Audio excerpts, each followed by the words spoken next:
ఇక దడ పుట్టిస్తున్న కొత్త వేరియంట్ ఇక ఏపీ తెలంగాణలో కూడా కరోనా కేసులు కనిపించే లక్షణాలు ఇవే అంటూ అప్డేట్ అయితే వచ్చిందండి. అయితే ఇందుకు సంబంధించిన పూర్తి వివరాలు అయితే మన వీడియోలో తెలుసుకుందామండి. ఈ వీడియో మాత్రం ఎక్కడా స్కిప్ చేయకుండా చూడండి ఫ్రెండ్స్, అప్పుడే మనకి పూర్తి సమాచారం అయితే తెలుస్తుంది. లేట్ చేయకుండా వివరాల్లోకి వెళ్ళిపోదాము. ఇక 5 ఏళ్ల కిందట కరోనా సృష్టించిన విలయ తాండవం గుర్తొస్తే ఒళ్ళు జలధరిస్తుంది. ఇక నాటి పరిస్థితులు తలుచుకుంటేనే వెన్నులో వణుకు పడుతుంది. మహమ్మారి కరోనా ప్రపంచాన్ని కుదిపేసింది. లక్షలాది మంది ప్రాణాలు తీసింది. కోట్లాది మందిని ఆసుపత్రి పాలు చేసింది.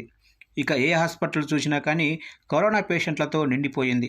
బెడ్లు లేక, ఆక్సిజన్ అందలేక ఎంతోమంది అల్లాడారు. ఇక కల్లోల కోవిడ్ ఎన్నో కుటుంబాలకు కన్నీళ్లు కూడా మిగిల్చేసింది.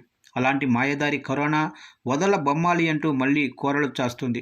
నిన్ను వీడని నీడనంటూ వెంటాడుతుంది. 3 ఏళ్ల విరామం తర్వాత దేశంలో జెట్ స్పీడ్తో వ్యాపిస్తూ టెన్షన్ పెడుతుంది కరోనా. ఇక కేసుల సంఖ్య అంతకంతకు పెరుగుతోంది. రోజుల వ్యవధిలోనే 250కి పైగా కేసులు రికార్డయ్యాయి. తెలుగు రాష్ట్రాల్లోకి కోవిడ్ రీఎంట్రీ ఇచ్చింది. పాజిటివ్ కేసులతో పరేషాన్ చేస్తుంది. ఇక తెలంగాణలో కూడా కరోనా కలకలం రేపింది. హైదరాబాద్లోనే కూకట్పల్లిలో కోవిడ్ కేసు నమోదైంది. ఓ డాక్టర్కు పాజిటివ్ నిర్ధారణ అయినట్లు వైద్యాధికారులు తెలిపారు.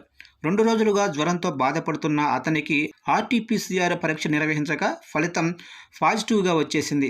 ప్రస్తుతం ఆ వైద్యుడిని క్వారంటైన్లో ఉంచారు. ఆయన కుటుంబ సభ్యులకు కూడా కరోనా పరీక్షలు నిర్వహించారు. ప్రజలు ఆందోళన చెందాల్సిన అవసరం లేదని తెలంగాణ వైద్య అధికారులు భరోసా ఇస్తూనే అలర్ట్గా ఉండాలని, బహిరంగ ప్రదేశాలలో తప్పనిసరిగా మాస్కులు ధరించాలని సూచించారు. కరోనా లక్షణాలు ఉన్నవారు వెంటనే పరీక్షలు చేయించుకొని స్వీయ జాగ్రత్తలు పాటించాలని కోరారు. ఇక హైదరాబాద్లో కోవిడ్ కేసుతో గాంధీ ఆసుపత్రి అప్రమత్తమైంది. ఎటువంటి పరిస్థితినైనా ఎదుర్కోవడానికి సిద్ధంగా ఉండేలా 35 పడకలతో కూడిన ప్రత్యేక కోవిడ్ వార్డును ఏర్పాటు చేసింది. ప్రస్తుతం నమోదవుతున్న శ్వాసకోశ సంబంధిత వ్యాధుల్లో సుమారు 60% వరకు ఈ వైరస్ వల్లే సంభవిస్తున్నట్లు వైద్య నిపుణులు అంచనా వేస్తున్నారు. దగ్గు, జలుబు వంటి లక్షణాలు ఉన్నవారు వెంటనే తగిన జాగ్రత్తలు తీసుకోవాలని సూచించారు.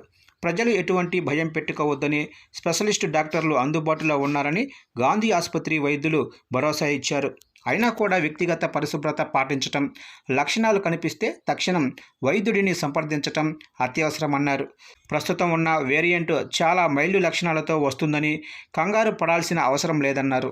ఇక అటు ఏపీలో కూడా కరోనా కేసులు వణికిస్తున్నాయి. ఇప్పటికే విశాఖలో కరోనా కేసు నమోదు కాగా తాజాగా కడపలో కరోనా పాజిటివ్ కేసు నమోదైంది. నంద్యాల జిల్లా చాగలమర్రికి చెందిన 75 ఏళ్ల మహిళ అనారోగ్యంతో 2 రోజుల క్రితం కడప రిమ్స్ ఆసుపత్రిలో చేరింది. విశాఖ జిల్లా మద్దెలపాలెంకు చెందిన 23 ఏళ్ల యువతి కార్పొరేట్ ఆసుపత్రిలో 4 రోజుల కిందట జ్వరంతో చేరినప్పుడు అనుమానంతో కరోనా పరీక్ష చేయగా పాజిటివ్ అని కన్ఫామ్ అయింది. ఇదే నమూనాను విశాఖ కేజీహెచ్లోని వైరాలజీ ల్యాబులోనూ పరీక్షించి కరోనా పాజిటివ్ అని నిర్ధారించారు. ఇక విశాఖ, కడపలో పాజిటివ్ కేసులతో వైద్య ఆరోగ్య శాఖ మార్గదర్శకాలు జారీ చేసింది. కరోనా నివారణకు తగిన జాగ్రత్తలు తీసుకోవాలని సూచించింది.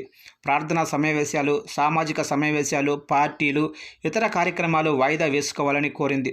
రైల్వే స్టేషన్లు, బస్టాండ్లు, విమానాశ్రయాల్లో కోవిడ్ నిబంధనలు పాటించాలని, రద్దీ ప్రదేశాల్లో మాస్కులు తప్పనిసరిగా వాడాలని సూచించారు.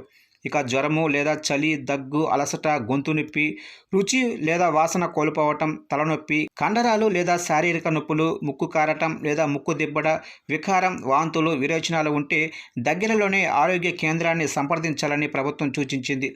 ఆరోగ్య శాఖకు చెందిన 24 గంటలు పనిచేసే ల్యాబుల్లో మాస్కులు, పీపీఈ కిట్లు, త్రిబుల్ లేయర్ మాస్కులను తగిన పరిమాణంలో చూసుకోవాలని ఆదేశించింది. ఇక కోవిడ్ కేసులపై రాష్ట్ర వైద్య ఆరోగ్య శాఖ మంత్రి సత్యకుమార్ సమీక్ష జరిపారు. ఇక కోవిడ్ కేసులు ఎదుర్కొనేందుకు అందరినీ అప్రమత్తం చేస్తున్నామని, ప్రజలు భయపడాల్సిన అవసరం లేదని చెప్పారు. ఇక విమ్స్, కేజీహెచ్లో 20 ఐసోలేషన్ బెడ్లు ఏర్పాటు చేశామన్నారు. AP state nodal officer doctor Rambabu PPE kits, Covid మందులను అందుబాటులో ఉంచామన్నారు. కరోనా విజృంభించకుండా అన్ని చర్యలు తీసుకుంటున్నామని చెబుతున్నారు. విశాఖలో కోవిడ్ కేసు నమోదు కావడంతో కాకినాడ జీజీహెచ్ అధికారులు అప్రమత్తమయ్యారు. 24 బెడ్లతో కరోనా వార్డు, ఓ ఐసోలేషన్ ఏర్పాటు చేశారు. మాస్క్ తప్పనిసరి చేశారు. కరోనా వ్యాప్తి చెందకుండా ముందస్తు జాగ్రత్తలు పాటించాలని వైద్యులు సూచిస్తున్నారు. ప్రజల్లోనూ జనసమూహంలో ఉన్నప్పుడు తప్పనిసరిగా మాస్కులు వాడాలని సూచించారు.